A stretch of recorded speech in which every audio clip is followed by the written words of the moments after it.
안녕하세요. 저는 인베디드 시스템공학과 연구총괄을 맡은 3학년 이진성이라고 합니다. 저희 과 교수님들이 많이 안 계셔가지고 내용이 제일 밀도가 높은데 조금 아쉽습니다. 일단 저희 같은 경우엔 제일 먼저 했던 게 타대학 커리큘럼과 저희 학과의 커리큘럼을 일부 분석을 한 거였는데요. 이제 인베디드라는 이름을 달고 있는 전공을 가진 학교가 한 2개 정도 더 있는 것으로 확인이 되고, 그리고 전자공학부나 이런 쪽에서 세부 전공으로 인베디드가 있는 경우가 있는데, 이런 것들과 비교했을 때 우리가 처음으로 내릴 수 있었던 결론은 과목의 밀도라든지 구성이나 이런 것들은 다른 학과에 비해서 꿀릴 게 없다. 오히려 더 잘 구성되어 있다는 것을 알 수가 있었고요. 그것과 별개로 이제 다른 문제점들을 일부 리스트업을 했고요. 그래서 3개 분야에서 총 18가지 문제를 리스트업할 수 있었습니다. 그래서 저희 연구팀만의 어떤 객관성이 떨어지는 문제를 해결하기 위해서 재학생과 졸업자들의 설문조사를 같이 진행을 했고요. 재학생 같은 경우에는 51명, 그러니까 학과 전체 인원이 한 160명 정도 가정을 했을 때 한 3분의 1 정도의 학생들이 응답을 해줬고요. 그리고 졸업자는 취업자, 창업자, 그리고 취업 준비자까지 총 19명이 응답을 해줬습니다.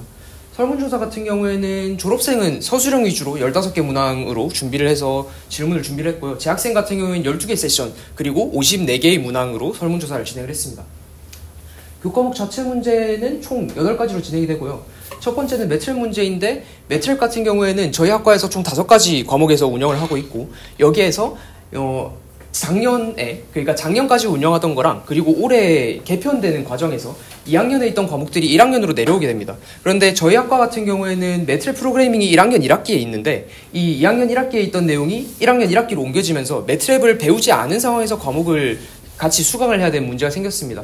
그리고 이제 기존에 있던 대학 수학 과목에 선형대 수학 내용이 들어가게 되면서 기존에 있던 수학 내용들이 삭제가 됐고요. 그러다 보니까 이제 이거는 제가 제출했던 과제물들인데, 이제 왼쪽 게 매트랩 프로그래밍 과제물이고요. 그리고 오른쪽 게 선형 시스템일 때 과제의 내용인데, 매트랩을 배우지 않은 상황에서 오른쪽에 있는 결과물을 낼 수 있느냐라고 했을 때 상당히 어렵다라는 것을 알 수가 있고요. 그러다 보니까 이 1학년 1학기에 있는 2가지 과목에 겹치는 문제가 발생이 됐습니다. 그러다 보니까 이제 제일 위에 있던 게 원래 교육과정이고요. 두 번째가 올해 개편된 교육과정인데, 여기에서 기존에 있던 대학 수학 1에는 기존에 있던 대학 수학 내용을 유지를 하고, 그리고 선형 시스템, 선형대 수학과 그리고 랜덤 프로세스, 확률과 통계 내용은 1학년 2학기와 2학년 1학기로 옮기면서 매트랩과의 활용성의 연계를 강화하고, 그리고 수학 내용에서도 차질이 없게끔 하는 것을 제안드립니다. 그리고 두 번째는 자기설계 세미나의 방향성인데, 자기설계 세미나라는 과목의 취지를 봤을 때는 대학생의 안내, 전공에 대한 이해, 그리고 스스로 진로를 설계할 기회를 마련한다라는 취지를 갖고 만들어져 있습니다. 하지만 이것과 별개로 졸업생들의 설문조사에서 나왔던 거는 학과의 커리큘럼이 크게 어떤 것들을 전문성을 가질 수 있게 하지 못한다라는 얘기가 일부가 있었고요. 그리고 교수님들께서 강의를 하는 것을 봤을 때 대학생활의 안내라든지 전공에 대한 어떤 설명이라든지 이런 게 있긴 한데, 이것들을 전반적으로 아우르는 것이 아닌 이것들 중에 하나만을 하는 경향성이 있다 보니까 학생들의 어떤 그 인식 속에서는 이 좀 와일드한 표현인데, 교수자가 하고 싶은 거 하는 과목이다라는 인식이 조금 강하게 있는 것으로 보입니다.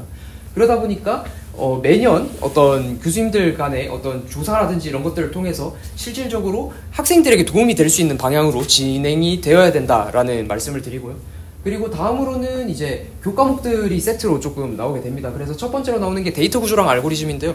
데이터 구조를 보통 배우고 나서 알고리즘에서 어떤 이것들을 응용하는 방식으로 보통 교과 과정이 제시가 되는데, 저희 학과에 있는 이 두 교과목 같은 경우에는 일단은 실습이 부족하다라는 의견이 있고요. 이제 데이터 구조 같은 경우에는 코딩 테스트라든지 지속적으로 과목에 대한 그 응용을 하고 있지만, 이제 뒷부분에 가면서 어떤 진도가 밀린다거나 하는 것에 따라서 어떤 과목에 실습이 일부 부족하다라는 얘기가 있었고요. 그리고 알고리즘 같은 경우에는 이제 데이터 구조의 리뷰를 너무 많이 한다. 그러다 보니까 중복되는 내용이 상당히 많이 발생을 하고, 그리고 실습이 부족하다 보니까 어떤 과목인지를 제대로 이해를 하기가 어렵다라는 얘기가 나왔습니다. 그러다 보니까 이제 과목 2개를 데이터 구조와 알고리즘 이런 식으로 합친 다음에 2개 학기로 나눠서 진행을 하고, 그리고 그 각각의 커리큘럼을 공유를 하면서 중복되는 내용 없이, 그리고 시간을 조금 더 밀도 있게 사용할 수 있는 것을 제안을 드립니다. 두 번째는 인베디드 구조와 운영체제인데, 운영체제는 보통 이런 책을 많이 사용을 하죠. 1060페이지짜리 21개장 그리고 1060페이지짜리의 운영체제를 사용을 하는데 3학년 1학기에 개설이 되는 교과목이고요. 인베디드 시스템을 설계를 하는 데 있어서 상당히 중요한 과목이라고 인지를 하고 있습니다. 운영체제 같은 경우에는 방금 전에 말씀드린 대로 내용이 너무 방대하다 보니까 강의 시간에는 서머리 형식으로 그냥 강의를 진행을 하게 되고요. 그리고 책을 읽어서 공부를 해라. 그리고 시험 내용 같은 경우에도 이 책을 읽지 않으면은 그 시험 문제를 풀 수 없는 식으로 출제가 되게 되는데, 실질적으로 이제 보통 15주의 시험을 치고 시험 주간을 빼고 그리고 첫 주에 OT까지 제외를 한다고 하면 실질적인 강의 시간은 12주에서 13주밖에 되지 않습니다. 그런데 이 시간 내에 이 모든 내용을 이 3학년 1학기에 개설되는 다른 교과목들을 같이 수강하면서 이것들을 실제로 다 같이 공부를 할 수 있는가라고 하면은 실효성에 의문이 든다라는 겁니다. 그리고 그 다음으로 봐야 될 과목은 인베디드 구조인데, 인베디드 구조랑 비슷한 과목이 컴퓨터 구조죠. 그 김울 교수님께서 강의를 하고 있는 걸로 알고 있는데 맞을까요? 네, 맞습니다. 이게 인베디드 구조랑 컴퓨터 구조가 실질적으로 동일한 과목이라고 거의 인식을 하고 있고요.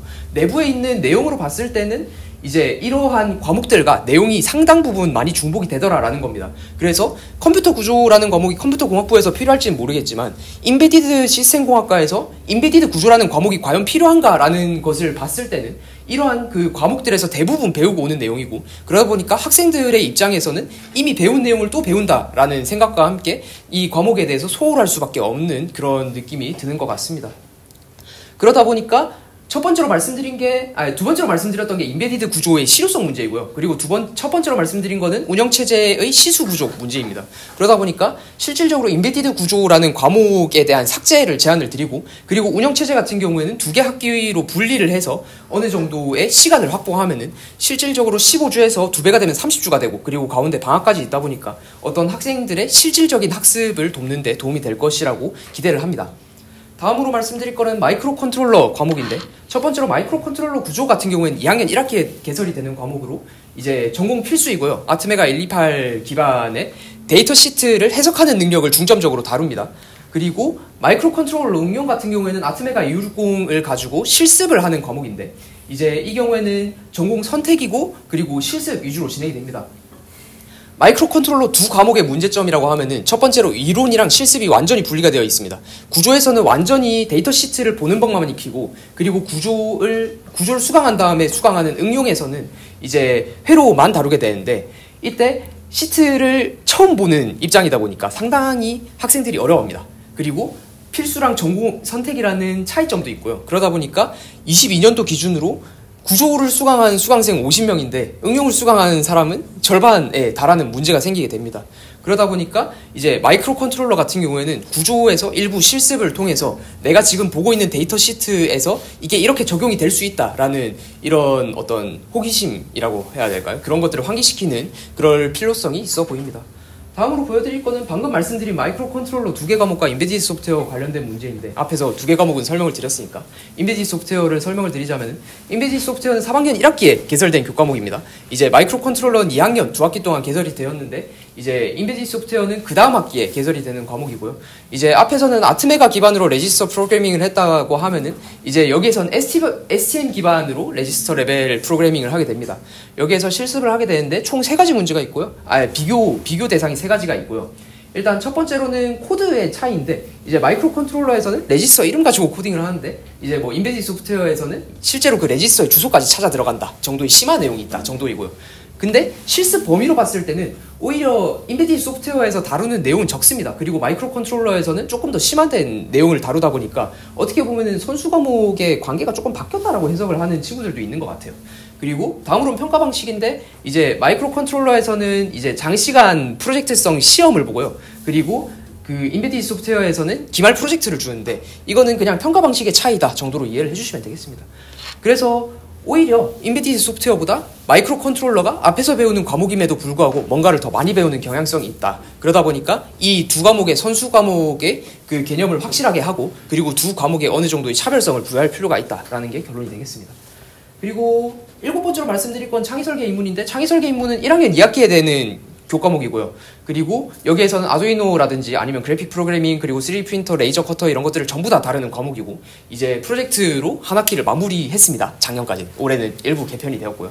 그래서 커리큘럼 같은 경우에 이거는 23년도 이전 커리큘럼이고 이거는 올해 개선된 건데 보시면은 아두이노 한 6주에서 7주 정도 다루고요. 그리고 3D 프린터, 레이저 커터 같은 구조 설계하는데 2주의 시간을 주지 않습니다.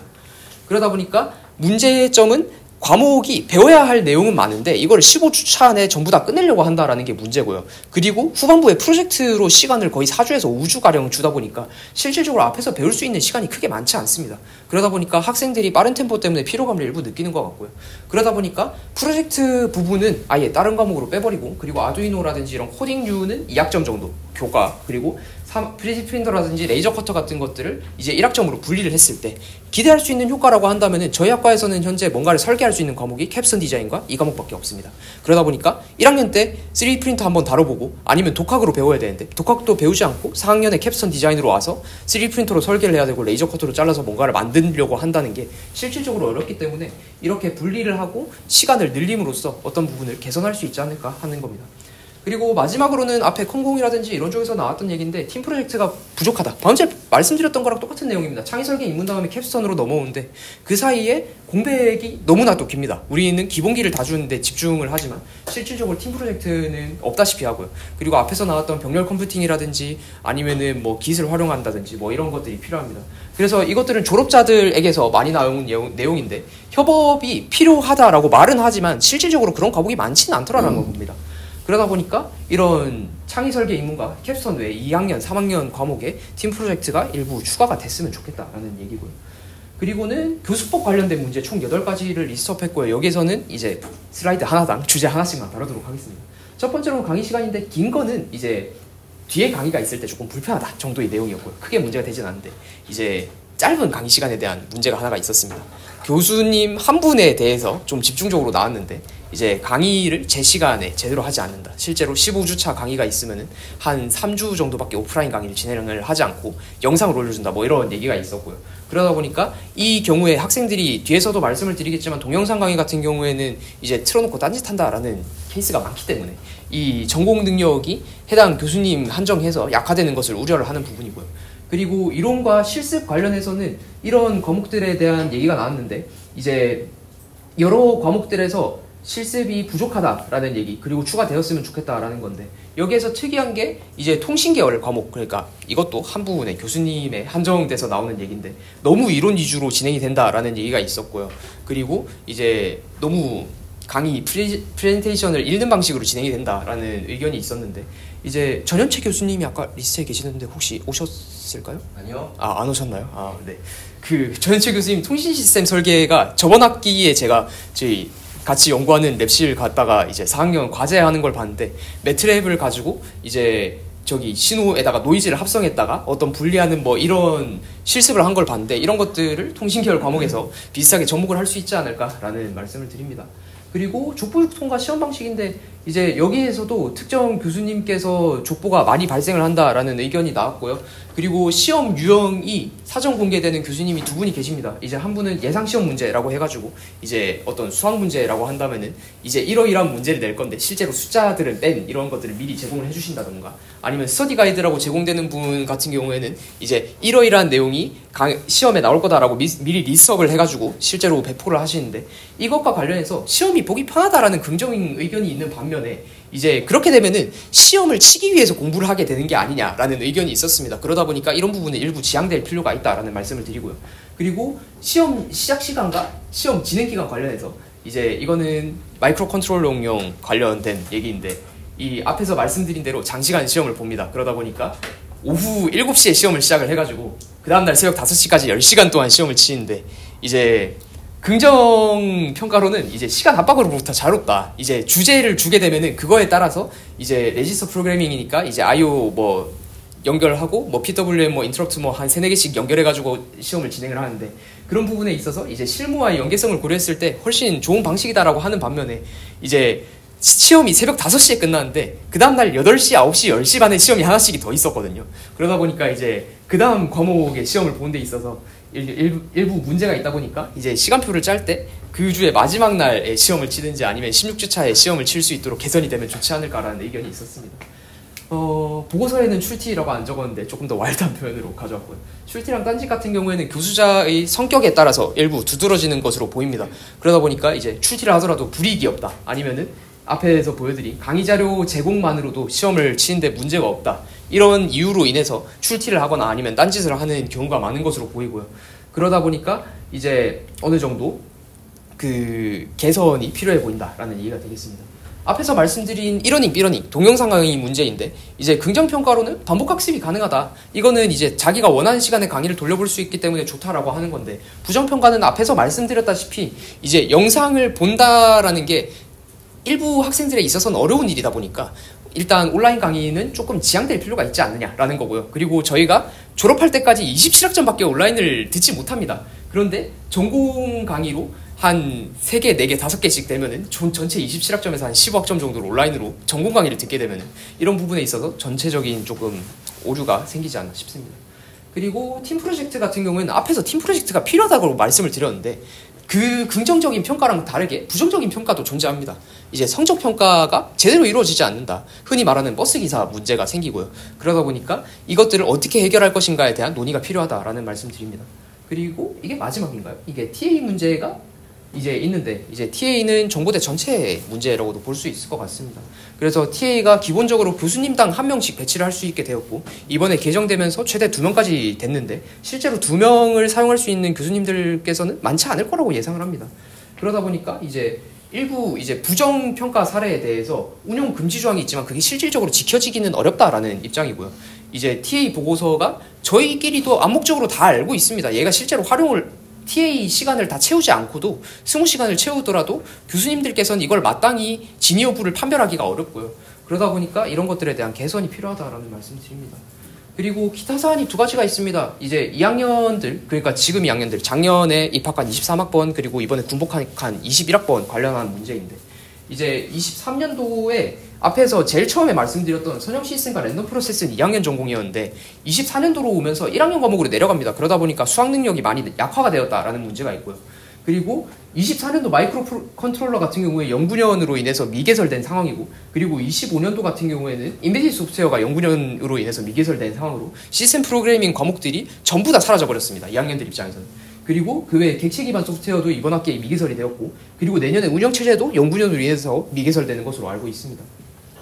그러다 보니까 2학년들한테 전체적으로 한 6개 정도 교과목에 대한 공백이 발생하고요. 그러다 보니까 다른 학년, 다른 학번과 비교했을 때 전공 역량에 있어서 큰 차이가 날 것으로 예상을 하고 있습니다. 이거에 대한 대책이 일부 필요해 보입니다. 그리고 그 다음은 회로 역량인데 이제 22년도 1학기까지 하시고 조준희 교수님께서 은퇴를 하시게 되면서 일단은 1년 동안 공백이 생겼고요. 그리고 작년 2학기부터 이제 시간 강사가 강의를 하고 있는데 이제 올해 연구년 때문에 이산수학까지 이제 강사분께서 이제 총 3개의 과목을 강의를 하고 계십니다.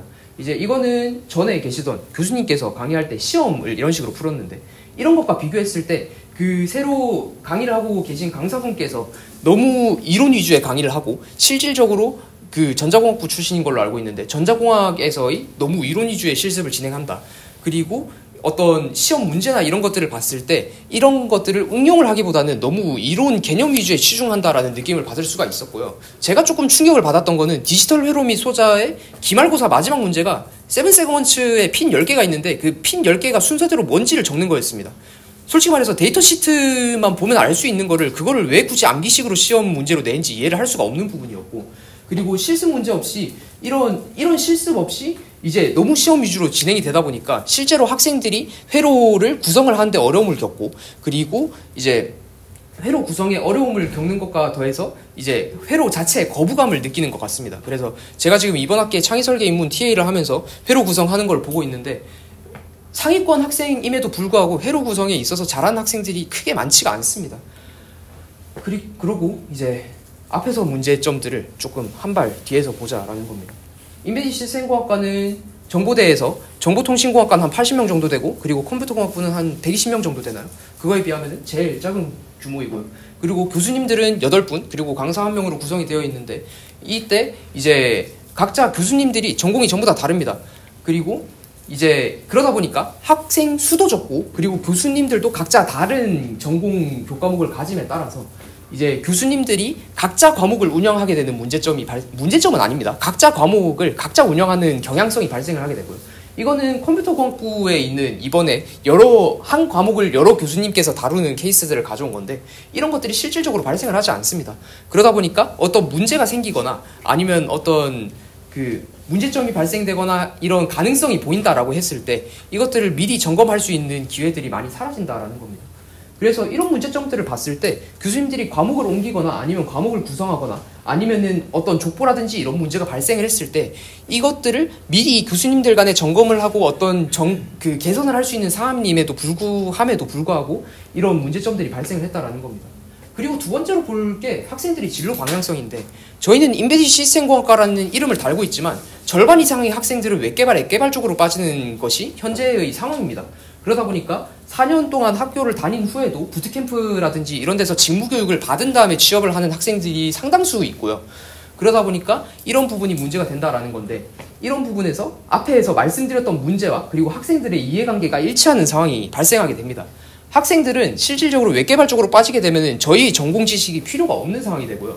그러다 보니까 다른 데 공부할 시간이 필요하고 그리고 일부 교수님들에 대해서 이제 강의 평가를 잘 받아야 되고 아니면 다른 업무 때문에 이제 강의를 소홀히 한다라고 볼 수 있는 그런 케이스들이 늘어나고 있는데 조금 충격받은 거는 이제 앞에서 말씀드린 강사분을 포함해서 일부 교수님께서 내가 성적을 ABC 비율을 꽉꽉 채워서 줄 테니 성적 평가를 잘 달라라고 했다라는 증언도 일부 있었습니다.